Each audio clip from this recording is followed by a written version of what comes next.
हाँ तो नमस्ते मेरे क्लास 10 के सभी विद्यार्थी जी। कैसे हैं आप सभी? उम्मीद करता हूँ अच्छे होंगे और अच्छे से पढ़ाई कर रहे होंगे। तो बच्चों, आज हम फिर एक वीडियो लेकर आए हैं और इस वीडियो में हम बताएंगे वास्तविक संख्याओं और वास्तविक संख्या के प्रश्नावली 1.2 के आज हम 4 नंबर क्वेश्चन को सॉल्व करेंगे। और ये आज पार्ट 5 है और ये क्लास 10 का सवाल है। ठीक है, वास्तविक संख्या। ठीक है, तो बताइए क्या आप सब 1.1 से 1.2 के 3 नंबर तक के क्वेश्चन को क्या आप सब रिवीजन कर रहे हैं? बताइए, प्रैक्टिस कर रहे हैं? देखिए, मैथ एक ऐसा चीज है, अगर आप इसको प्रैक्टिस करना आप छोड़ दीजिएगा तो ये भी आपको छोड़ देगा। ठीक है, तो आपको क्या करना है, प्रैक्टिस मैथ का डेली करना है। जितना तक आपको बताए हैं उतना तक आपको डेली प्रैक्टिस करना है। ठीक है, अगर आप एक को दिन छोड़ दीजिएगा तो बनना नामुमकिन है। इसीलिए मैथ का प्रैक्टिस करना बहुत जरूरी नहीं, बहुत बहुत जरूरी है। ठीक है, तो मेहनत मैथ का प्रैक्टिस कीजिए। ठीक है, तो आज हम पार्ट 4 में हम बोल दिए थे आपको कि पार्ट 4 में हम आपको बोल दिए थे कि हम पार्ट 5 में अच्छा से क्लियर कर देंगे 1.2 और वो समय आ गया है। और पार्ट 5 आज हम लेके आए हैं और पार्ट 5 में आज हम 4 नंबर का क्वेश्चन बताएंगे, 5 नंबर का क्वेश्चन बताएंगे, 6 नंबर का क्वेश्चन बताएंगे, 7 नंबर का क्वेश्चन बताएंगे और 1.2 अच्छा से खत्म हो जाएगा। और कल हम पार्ट 6 से हम 1.3 स्टार्ट करेंगे, सिद्ध करने वाले। ठीक है, क्या आप सब इस क्लास के लिए एक्साइटेड हैं? बताइए, क्या आप सब इस क्लास के लिए एक्साइटेड हैं? हाँ भैया, हम एक्साइटेड हैं। चलिए, तो हम वीडियो को स्टार्ट करते हैं। उससे पहले आप चैनल पर नए हैं, चैनल को सब्सक्राइब जरूर कीजिएगा। और मेरा चैनल है कॉन्फिडेंस ऑनलाइन क्लासेस और एमएससी है। ठीक है, कॉन्फिडेंस ऑनलाइन क्लासेस एमएससी। ठीक है, तो आप इस चैनल को सब्सक्राइब कर दीजिए ताकि जब जब हम पढ़ाएं आप तक नोटिफिकेशन पहुंचे। ठीक है, तो चलिए हम वीडियो स्टार्ट करते हैं। देखिए, एचसीएफ इंटू यानी ब्रैकेट, तो इससे बराबर 306 और कोमा 657 बराबर 9 दिया है। एलसीएम बराबर भी 306 657 दिया है। तो ज्ञात कीजिए, इतना ही करा है। देखिए, ये एक तरह से सब्जेक्टिव सवाल है। अगर आप सब्जेक्टिव क्वेश्चन बना रहे हैं, सबसे पहले लिखिए दिया है। क्या लिखना है? दिया है। और उसके बाद हल लिखेंगे। दिया है ये सब और उसके बाद क्या लिखेंगे? हल। हम डायरेक्ट इसको हल करना शुरू करते हैं। तो यहाँ पे पढ़े लिखेंगे हल। क्या लिखेंगे? हल लिखेंगे। तो हल में क्या लिखेंगे भैया?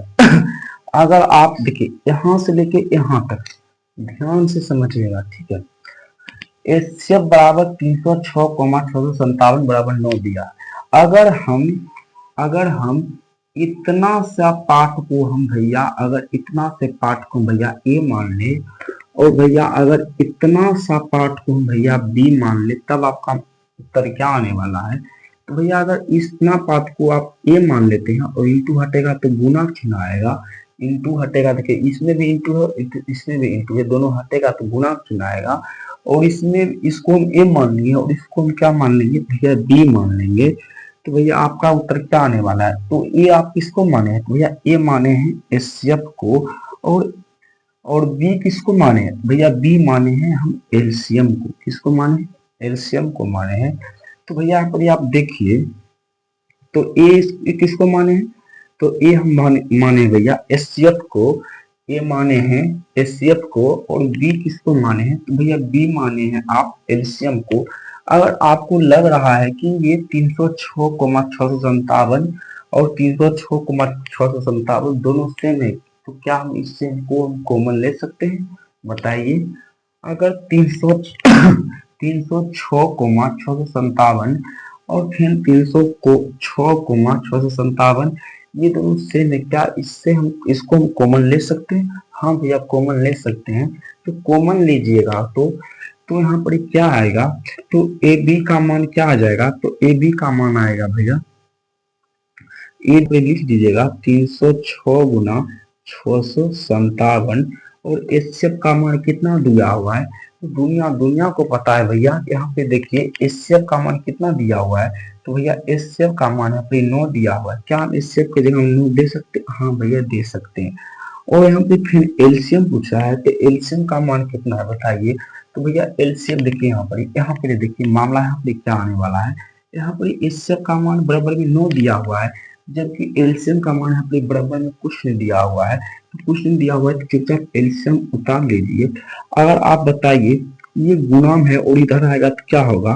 अगर भैया ये गुणाम है, ये गुणाम है 9 अगर भैया ये 9 गुणाम है तो इस बगल आएगा तब ये क्या होगा? तो यह गुणाम है तो इस बगल आएगा तो ये भागाम हो जाएगा और यहाँ पर सिर्फ और सिर्फ एलसीएम बचेगा। अगर आप 9 से भगा 306 देते हैं, अगर आप 9 से भगा 306 देते हैं तो आपका उत्तर 34 मरते पूरा पूरी कट जाएगा। तो भैया कुछ नहीं बचेगा, कुछ में तो 9 कम 9 1 मरते में, और 9 से भगा जब 306 दिए हैं तो कितना मरते में कटा? तो 34 मरते में कटा। अब भैया ऊपर में क्या क्या बचा? तो आप यहाँ पे देखिए ऊपर में बचा भैया 34 बचा, और गुना में 657 बचा, और बटा में कुछ नहीं तो यहाँ पे 1 है। बगल में भैया यहाँ पर एलसीएम दिया हुआ है, क्या है? बराबर में एलसीएम दिया हुआ है। अगर आप 34 गुना 657 गुना, अगर आप 657 गुना 34 करते हैं तब आपका उत्तर क्या आने वाला है? तो भैया अगर 657 गुना 34 करेंगे तो शतकांक 4 का पढ़ेंगे 28 8 बकिया 2, पंचकांक 4 का पढ़ेंगे 20 20 2 22 के 2 बकिया 2, छक्कांक 6 का पढ़ेंगे 24 24 कितना होता है? तो 24 2 भैया होता है 26 होता है। फिर शतकांक 3 पड़ेगा 21 के 1 बकिया 2, फिर पंचकांक 3 पड़ेगा 15 15 2 17, छक्कांक 3 पड़ेगा 18 18 19, तो 8 के 8 2 1 3 7 6 13 9 2 11 1 12, और एक एक कुछ 2 1 और 2 है। हाँ 8 2 1 3 7 13 9 2 11 12 1 2। हाँ तो इसका उत्तर क्या आने वाला है? 22,338 बटा 1 एलसीएम। अगर आप 1 से भगा 22,338 में देंगे तब आपका उत्तर क्या आने वाला है? तो भैया अगर आप 1 से भगा दे रहे हैं तो उसका उत्तर उतना ही आएगा, क्योंकि 1 से भगा देने पर जितना आता है, जितना सा भागा दे रहे हैं 1 से उतना के उतना ही आ जाता है। ठीक है, तो ये आपका 4 नंबर का क्वेश्चन था। ठीक है, क्या आपको समझ में आया 4 नंबर का क्वेश्चन? तो भैया समझ में आया एक बार और समझा दीजिए और अच्छा से समझ में चल आएगा। पहले देखिए क्या दिया हुआ था, एक बार समझिए अच्छा से। इतना पहले आप उतारे, सबसे पहले इतना उतार लिए। ठीक है, आप उतारे इतना? हाँ भैया इतना उतार लिए। आप समझाइए आप क्या समझाना चाहते हैं। देखिए हम क्या समझाना चाहते हैं आप समझिए। यहाँ देखिए एचसीएफ बराबर कितना दिया हुआ है? 9। समझिए यहाँ देखिए, आप देखिए यहाँ पर, यहाँ देखिए एचसीएफ बराबर आपको क्या दिया हुआ है? 9 दिया हुआ है, जबकि एलसीएम बराबर यहाँ पर लगभग में कुछ दिया हुई नहीं है, लगभग में कुछ दिया ही नहीं है। तो एलसीएम बराबर भैया कुछ नहीं दिया हुआ है, जबकि एचसीएफ बराबर दिया हुआ है। तो भैया अगर हम इतना सा पार्ट को भैया आपको देखिए, आपको जब भी इस तरह के सवाल दे तो इतना पार्ट को आपको क्या मानना है? ए मानना है, और इतना सा पार्ट को आपको बी मानना है। तो ए गुना बी करेंगे तो ए बी होगा। ठीक है, आपको गुना नहीं करना है क्योंकि हम इसको ए माने हैं और इसको बी माने हैं। अगर इसमें भी 306,57 है और इसमें भी 306,657 है, अगर दोनों में कॉमन ले लें तब आपका उत्तर क्या आने वाला है? ये देखो ए भी इतना है और बी भी इतना है, ए भी इतना है और बी भी इतना है। ये दोनों समान एकदम पूरा सेम मिल रहा है, क्या ये दोनों को कॉमन ले सकते हैं? हाँ भैया, अगर ए बी को दोनों से एगो कॉमन निकालते हैं तो ये 306 गुना है तो गुना, अब बी का मान कितना है? बी का मान कुछ नहीं, बी का मान क्योंकि ए बी के दोनों से कॉमन लिए हैं तो कितना है? 657 है। तो आपका क्या कर्तव्य है? तो मेरा कर्तव्य है, अगर हम इतना सा पार्ट को हम ए मान लिए और इतना सा पार्ट को हम बी मान लिए तो ए गुना बी हुआ। तो इतना सर इनको ए तो मान में किए, ये दोनों को, ये दोनों ए नहीं माने, इसको हम ए माने हैं और इसको बी माने हैं। तो इसको हम ए माने हैं और इसको हम बी माने हैं। तो आप ही बताइए, तो कॉमन लिए हैं तो 306 और गुना कितना हो गया? 57, क्योंकि यहाँ पर गुना है तो गुना, और एचसीएफ का मान यहाँ पर दिया हुआ है। एचसीएफ का मान क्या दिया हुआ है? तो एचसीएफ का मान भैया यहाँ पर 9 दिया हुआ है, जबकि एलसीएम का मान कुछ नहीं दिया हुआ है, और ये गुना में है, और इधर आएगा कितनी हो जाएगा, भागा में हो जाएगा। और आप जब 9 से कटाइएगा 306 में, तो 34 मतलब कटेगा, 34 गुना जब इतना कीजिएगा तो आ जाएगा 22,338 आ जाएगा, 22,338 आ जाएगा। क्या आपको 94 का क्वेश्चन समझ में आया? क्या आपको 94 का क्वेश्चन समझ में आया? नहीं आया समझ में है? अगर आपको समझ में 94 का क्वेश्चन नहीं आया है तो आप क्या करेगा, कमेंट में बोल दीजिएगा भैया समझ में नहीं आया, आपको एक इसका स्पेशली हम वीडियो बना देंगे, ठीक है। ऐसा 4-5 क्वेश्चन डायरेक्ट लेकर आएंगे, ठीक है। यहाँ पर एलसीएम बराबर दिया हुआ है तो उस सवाल में रहेगा एलसीएम बराबर दिया रहेगा, एलसीएम बराबर नहीं दिया रहेगा, ठीक है। और आपको समझ में आ गया है तो बहुत बहुत आप खुशी हुई है, क्योंकि आपको एक ही बार में समझ में आ गया, और नहीं भी समझ में आया तब पर भी खुशी हुई है, क्योंकि आपका भाई बताने के लिए आपको तैयार है, ठीक है। तो अगर आपको समझ में नहीं आया है तो आप कमेंट कर दीजिएगा भैया समझ में नहीं आया, समझ में आ गया तब तो कोई बात ही नहीं, ठीक है। तो चलिए ये 4 नंबर का क्वेश्चन था, अब हम 5वां नंबर क्वेश्चन पर बढ़े। क्या हम 5 नंबर के क्वेश्चन लाए? क्या अब हम 5 नंबर के क्वेश्चन लाए? 4 नंबर का क्वेश्चन ऐसे ही था, इसको ए मान लेना है और इसको बी मानना है। जब ये और बी आपको कॉमन अति मतलब कि दोनों सेट सेम लिखा रहा है तो अगर में से वो को निकाल लेना है तो निकाल लिए यहाँ पर ही, और एलसीएम का मान 9 दिया तो 9 दे दिए, एलसीएम का मान यहाँ पे नहीं दिया तो नहीं दिए, और ये गुना में नहीं तो भागा में 9 तक नाम करता है तो 34 होते हैं, और जब ये दोनों गुना कीजिएगा तो आएगा 22,338 आएगा, ठीक है। तो लाते हैं अब हम 5वां नंबर क्वेश्चन। तो चलिए हम 5वां नंबर क्वेश्चन हम ले आए हैं, और ये क्वेश्चन में क्या कर रहा है आप, चलिए हम इस क्वेश्चन को भी आप जैसे आपको 4 नंबर का क्वेश्चन हम बताएं उसी प्रकार से अब हम 5वां नंबर क्वेश्चन को बताएंगे बहुत अच्छा से, ठीक है।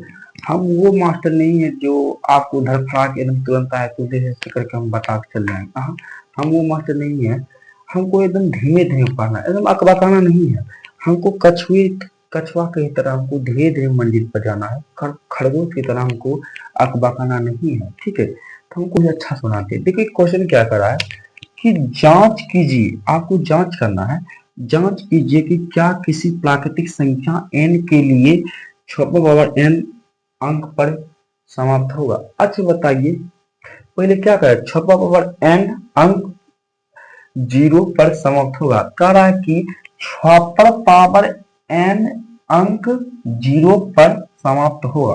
अच्छा अभी बताइए, पहले लिखेंगे आप हल, क्या लिखेंगे हल, तो भैया आप हल लिखते हैं, यहाँ पर लाइए 6n, ये क्या कर रहा है, कह रहा क्या 6 पावर n 0 पर समाप्त हो, बताइए। आपसे पूछा जा रहा है क्या 6 पावर n अंक 0 पर समाप्त होगा, बताइए। अगर भैया आपसे कोई पूछे कि 6 कैसे टूटेगा तब आपका उत्तर क्या आने वाला है। अगर आपसे कोई पूछे कि 6 कैसे टूटेगा भैया, तो 6 टूटेगा, ये आपको पता होना चाहिए कि 6 टूटेगा 2 से और 3 से टूटेगा, और ऊपर में n लगा हुआ है तो n लगा दीजिए। तो n मतलब क्या होता है भैया, तो n मतलब होता है नेचुरल नंबर, क्या होता है नेचुरल नंबर, और नेचुरल नंबर को ही हम कहते हैं प्राकृतिक संख्या, इसका इंग्लिश नाम है और हिंदी नाम है इसका प्राकृतिक संख्या, ठीक है। अगर आपसे कोई पूछे जब पार्ट 1, ये तो पार्ट 5 है, तो अगर आप पार्ट 1 में नहीं देखे हैं जाके इंट्रोडक्शन क्लास दिए थे, पूरा नंबर के बारे में बताए थे, संख्या के बारे में बताए थे पूरा अच्छा से, और आप नहीं देखे हैं तो जाइए वीडियो वो भी देख लीजिए वीडियो समाप्त होने के बाद, ठीक है। उसमें बहुत अच्छा अच्छा नंबर के बारे में बताए हैं, भाज्य संख्या, सम संख्या, विषम संख्या, अभाज्य संख्या, भाज्य संख्या, सबके बारे में बताए हैं। अगर आपसे कोई पूछे कि सबसे छोटी प्राकृतिक संख्या तब क्या हो, तब आपका उत्तर क्या आने वाला है, बताइए। चलो हम पूछ ही लिए हैं, क्योंकि यहाँ पर प्राकृतिक संख्या के बारे में पूछ रहा है, तो क्या हम आपसे सवाल पूछेंगे, क्या आप बताइए सबसे छोटी प्राकृतिक संख्या क्या हुआ, तो भैया क्या आप बोल रहे हैं, सवाल में दम नहीं है, क्योंकि ये हम बचपन से जानते हैं कि प्राकृतिक संख्या किसे कहते हैं। प्राकृतिक संख्या भैया सबसे सॉरी गिनती वाली संख्या को हम क्या कहते हैं, प्राकृतिक संख्या कहते हैं। तो गिनती वाले से क्या कर रहा है, तो गिनती होता है एक चीज से होता है, तो एक होगा, सबसे छोटी प्राकृतिक संख्या क्या होगा, एक होगा। अगर आपसे कोई पूछे कि सबसे छोटी प्राकृतिक संख्या क्या होगा, तो आपका उत्तर 1 होना चाहिए, ठीक है। इसीलिए कह रहा है कि 6 पावर n अंक 0 पर समाप्त होगा। अच्छा बताइए 2 3 से आप 0 ला देंगे, बताइए क्या आप 0 और 3 से ले आइएगा? क्या आप 2 और 3 से 0 ले आइएगा? तो भैया असंभव है, कभी ना आएगा। जब भी आएगा शांत से आएगा, शांत वाले समय से। अच्छा शांत तो नहीं पढ़ाए क्योंकि अभी 1.2 में है।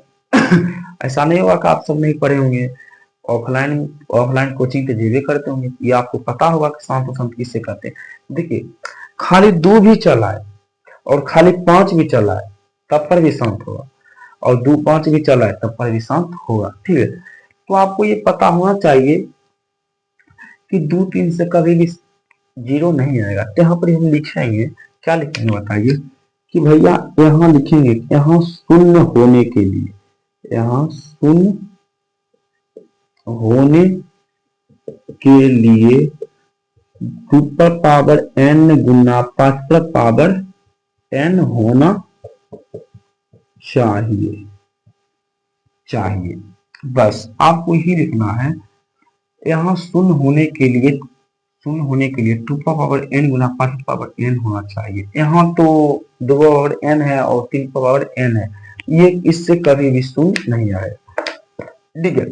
जैसे आपको ये ऐसा सवाल पूछा जाए कि जांच कीजिए कि क्या किसी प्राकृतिक संख्या 6 पावर n अंक 0 पर समाप्त होगा, तो आपको क्या करना है, क्योंकि आप देखना है जो ना जो अपनी अंक रहेगा आपको देखना है तोड़ के क्या वो उससे 0 आ रहा है, तो ये उससे 0 कभी ना आएगा। अगर 2 ना 3 करेंगे 6 आ जाएगा, इससे 0 कभी ना आएगा। तो 0 सिर्फ और सिर्फ आएगा 2 और 5, क्योंकि 2 का पांडव रहेंगे क्या होगा 10 है, और 2 5 क्या है शांत भी है, 2 और 5 क्या है शांत भी है, क्योंकि 2 5 आया तो दोनों शांत होगा, और अकेला 2 भी आएगा तब पर भी शांत होगा, और अकेला 5 भी आएगा तब पर भी शांत, ठीक है। तो चलिए अब हम छठा नंबर क्वेश्चन को हम लाते हैं, क्या लाते हैं आप छठा नंबर क्वेश्चन को लाते हैं, ठीक है।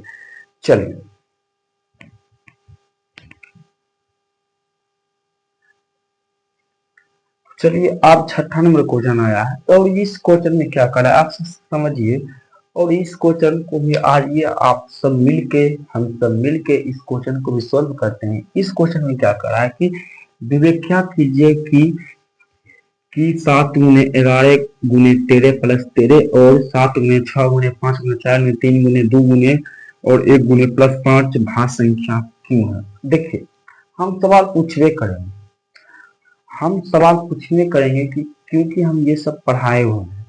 क्या आपको अभी जस्ट कौन नंबर क्वेश्चन है 6 नंबर क्वेश्चन है, 6 नंबर से क्वेश्चन से पहले भी 5 नंबर का क्वेश्चन आया था, उसमें प्राकृतिक संख्या के बारे में पूछा था। तो आपको बताए थे कि प्राकृतिक संख्या किसे कहते हैं, तो गिनती वाली संख्या को प्राकृतिक संख्या कहते हैं, और सबसे छोटी प्राकृतिक संख्या 1 होती है। और आप बताइए, देखिए इसमें आ रहा है भाज्य, क्या आ रहा है भाज्य। आप ये बताइए सबसे छोटी भाज्य संख्या क्या होता है, बस एक क्वेश्चन बताइए, आपको छोड़ देंगे। सबसे सो का लिख रहे हैं, सबसे छोटी भाज्य संख्या, तब आपका उत्तर क्या आने वाला है बताइए।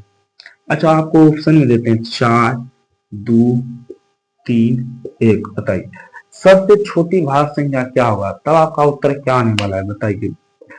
तो भैया आपको पता है सबसे छोटी भाज्य संख्या क्या होगा, भैया सबसे छोटी भाज्य संख्या हमेशा 4 होगा। ये आपको ये याद होना चाहिए, ये परीक्षा में केवल पूछ ही लिया है, डायरेक्ट पूछ लेगा कि बताइए सबसे छोटी भाज्य संख्या क्या है, तब आपका उत्तर 4 आना चाहिए। क्या आना चाहिए 4, तब सही होगा। नहीं 3 पर जाना है, नहीं 2 पर जाना है, और नहीं 1 पर जाना है, सिर्फ आपका निगाह है 4 पर जाना है, ठीक। चलिए तो इसमें देखिए क्या करा है, व्याख्या कीजिए कि इतना और इतना भाज्य संख्या है, भाज्य संख्या क्यों है बताइए। अगर आप अच्छा इसमें देखिए ऐसा कौन सा अंक है जो इसमें कॉमन होगा, बताइए इसमें ऐसा कौन सा अंक है जो कॉमन होगा। और आपको हम जस्ट अभी बताए थे कि 4 नंबर का क्वेश्चन में बताए थे कि इसको हम ए मान लिए थे और इसको बी मान लिए थे, और इसमें था 306,657, और इसमें भी था 306,657, दोनों सेम मिल रहा था, तो कॉमन ले लिए और एक यहाँ पर उतार दिए, और यहाँ पर एचसीएफ का मान दिया था, तो यहाँ पर एचसीएफ का मान बैठा दिए थे, और एलसीएम का मान नहीं था तो एलसीएम का मान नहीं बताए थे, और ये गुणाम था उधर गया था, भागाम हो गया था। ठीक है, तो आप फिर बताइए इसमें ऐसा कौन सा अंक है जो दोबारा रिपीटेड हो रहा है, उसका अंक कॉमन नहीं है। भैया इसमें देखिए एक 13 ही है जो इसमें डबल बार रिपीटेड हो रहा है, तो हम भैया 13 क्या लेंगे, कॉमन लेंगे। अगर आप पहले देखिए, सबसे पहले वाराणसी पहले आपको लिखना पड़ेगा हल। अगर आप 13 को कॉमन ले लेते हैं तो यहाँ पे क्या क्या बचेगा, तो भैया बचेगा 7 गुने बचेगा और 11 गुने बचेगा, और 7 गुने 11, और यहाँ पर क्या है, अगर आप कॉमन लिए हैं तो एक निकलेगा, तो यहाँ पर एक बचेगा, क्योंकि जब हम कॉमन लेते हैं बस एक ही बचता है। तो ये दोनों जब यहाँ पे कॉमन लिए तो ये दोनों जब एक निकला तो यहाँ पर सिर्फ एक बचेगा। अगर 13 और अगर 11 के साथ आप 77, 77 एक 78, क्या होगा 78, तो यहाँ पर ये हटेगा और यहाँ पर क्या आ जाएगा, गुना आएगा, क्योंकि इंटू हटेगा क्या आएगा, गुना आएगा। आप बताइए यहाँ पर 78 है, 78 कैसे कैसे टूटेगा, बताइए 78 कैसे कैसे टूटेगा, तब आपका उत्तर क्या आने वाला है। तो भैया 70 का 35 होता है और 8 का 4 होता है, तो 35 4 कितना होता है, तो 35 और 4 भैया 39 होता है, और 3 का 39 13 मरते में, तो ये भैया कैसे कैसे करके टूटा, तो भैया ये टूटा 2 गुना 3 गुना और 13, और इसमें देखिए 13 भी कटेगा 78 से, 2 भी कटेगा 78 से, और 3 भी कटेगा 78 से, और 13 भी कटेगा 78 से। तो हम लिखेंगे यहाँ यहाँ संख्या सभी 78 से विभाजित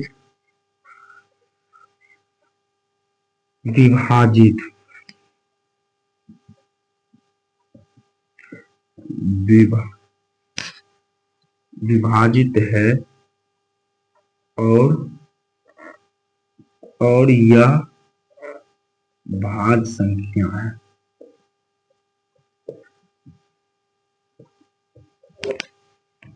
ठीक है, तो भैया बताइए भाज्य संख्या का रूल क्या होता है, बताइए। तो भाज्य संख्या हम उसे कहते हैं जिसका 2 से अधिक गुणनखंड, क्या हो, 2 से अधिक गुणनखंड।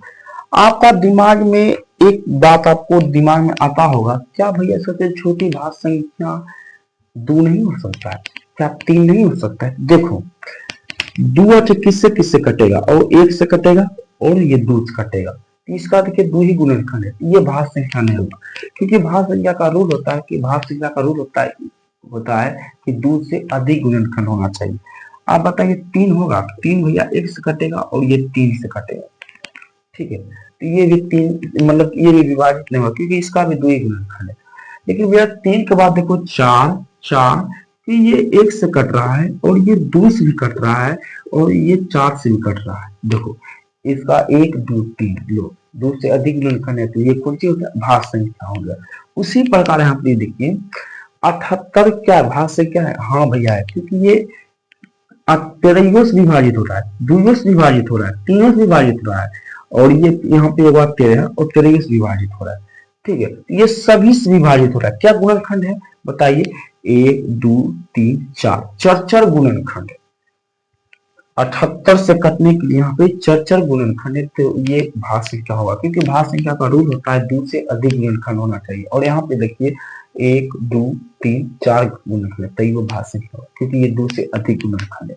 ठीक है, तो ये वाला भाग इतना था, क्या आप इस भाग को नहीं बना सकते हैं, बताइए, क्या आप इस भाग को नहीं बना सकते भैया, इस भाग में है क्या बताइए। देखो इस भाग में 7 गुने 6 गुने 5 गुने 4 गुने 3 गुना 2 गुना और प्लस है, तो इसमें देखिए ऐसा कौन सा संख्या जो रिपीटेड हुआ है, इसमें देखिए ऐसा कौन संख्या है जो रिपीटेड हुआ है। तो देखो भैया यहाँ पे 5 है जो 2 बार आया है, तो ये 5 इसका कॉमन हो जाएगा, क्या कॉमन हो जाएगा, और फिर जो गुना हो गया तो गुना होना करके करना, और आपको देखना है कि कौन कौन संख्या से कट रहा है। अगर 2 से उसका गुणनखंड अधिक होगा तो ये भी फाइनल भाग हो जाएगा। ठीक है, तो चलिए इसी प्रकार, चलिए ये आपको HW दे देते हैं 6 का, मानिए 1 नंबर का क्वेश्चन है और ये 2 नंबर, ये HW दे दिए हैं, और आपसे नहीं बनता है तो आप कमेंट कर दीजिएगा भैया कि प्रश्नावली 1.2 की हमको 6 नंबर क्वेश्चन नहीं बना है, कमेंट कर दीजिएगा, तुरंत हम एक वीडियो लेकर आएंगे। हम वो मास्टर नहीं है कि आपको प्रॉब्लम बता के छोड़ दिए कि ऐसे ऐसे करके बना के आना और आपसे बन ही नहीं रहा है, ठीक है, ऐसा मास्टर नहीं है। आपको जो नहीं बना है तुरंत कमेंट कीजिएगा, तुरंत हम एक वीडियो अपलोड कर देंगे उस टॉपिक पर बता, ठीक है। तो आपको जो भी प्रॉब्लम आए तो आपको उस पर कमेंट करना और उस पर तुरंत वीडियो बन जाएगा, ठीक। चलिए, तो आपको इसको बना के कमेंट कीजिएगा, ठीक है। बन गया तो अच्छी बात है, नहीं बना तब पर भी अच्छी बात है कि बता देंगे, ठीक है। चलिए, अब हम 6 नंबर का हो गया, अब हम 7 नंबर का क्वेश्चन लाते हैं। चलिए, यहाँ पे हम 7 नंबर का क्वेश्चन ले लेते हैं। क्वेश्चन तो नहीं बड़ा है, चलिए इसको मूवी पढ़ के आपको बता देते हैं, ठीक है। चलिए, क्वेश्चन करा 7 नंबर का, किसी खेल के मैदान के चारों ओर एक वृत्ताकार पथ है और इस मैदान का एक चक्कर लगाने में सोनिया को 18 मिनट लगते हैं। एक बताइए, अच्छे कहाँ पर दौड़ाता है तो वहां पर कुछ मतलब वृत्तन का रहता है, यानी गोली ग्राउंड रहता है, तभी इसमें दौड़ाता है, एकदम जाता है इससे करके उसी ग्राउंड पर फिर पहुंचना, ठीक है। जहाँ मान के चलिए ये ग्राउंड है, चलिए ये क्या है, ग्राउंड है, ठीक है। और एक और दे देते हैं, तब लाइन रहेगा। डिजिटल बोर्ड नहीं है जिसको हम अच्छा से पढ़ सकते हैं, अपना बड़ा हाथ से अच्छा पढ़ रहे हैं, कमेंट नहीं कीजिएगा कोई आपको नहीं आता। चलो, तो ये कर रहा क्वेश्चन, चलिए आप एक सूत्र पढ़ के बताते हैं। चलिए, वृत्ताकार का था पथ, तो वृत्ताकार पथ हम पढ़ दें, ठीक। कहा कि किसी खेल के मैदान के चारों ओर एक वृत्ताकार पथ है, चारों ओर वृत्ताकार पथ है और इस मैदान के एक चक्कर लगाने में सोनिया को 18 मिनट लगता है। तो एक चक्कर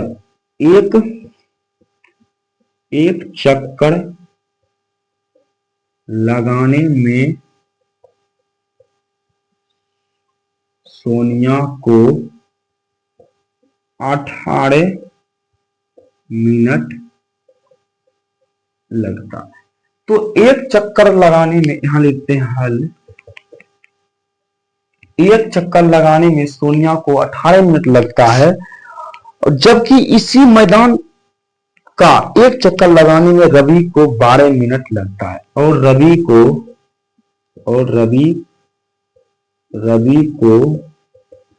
12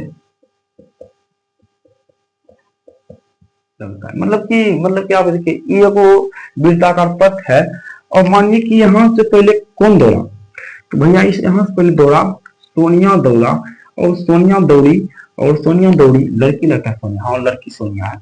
और सोनिया जब दौड़ी ना, यहाँ से जब ऐसे दौड़ा, दौड़ते एक चक्कर लगाए तो उसको कितना मिनट लगा, तो भैया एक चक्कर लगाए तो उसको 18 मिनट लगा। जबकि एक लड़का है रवि, वो भी यहाँ से दौड़ते यहाँ तक आया, उसको कितना मिनट लगा, 12 मिनट लगा। और इसी को फिर पूछ रहा है कि मान लीजिए कि वे दोनों एक ही स्थान और एक ही समय पर चलना प्रारंभ करें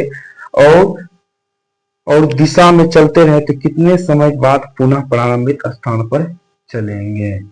अच्छा, मतलब कहा कि रवि भी यहीं से दौड़ा और सोनिया भी यहीं से दौड़ी। आपको बताना है दोनों को कितना, मतलब कि कितना कम ज्यादा कितना कैसे हुआ, ठीक है। तो आपको क्या करना है, चुपचाप 12 और 18 को क्या करना है, लघुत्तम कर देना है। 12 और 18 क्या कर देना, लघुत्तम कर देना है।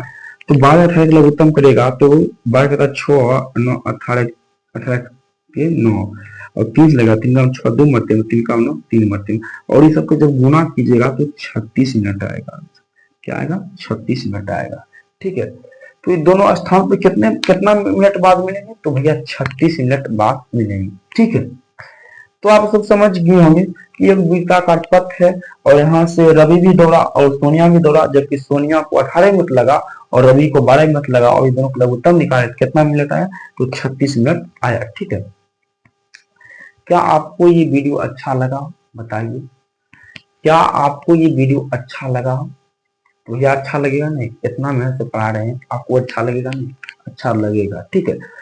तो मिलते हैं हम कल के वीडियो में, और कल हम 1.3 को हम लेके आ रहे हैं, ठीक है। आप सब तैयार रहेगा, सीध करने वाले हम लेके आ रहे हैं, ठीक है। आप सब तैयार रहिएगा, ठीक है।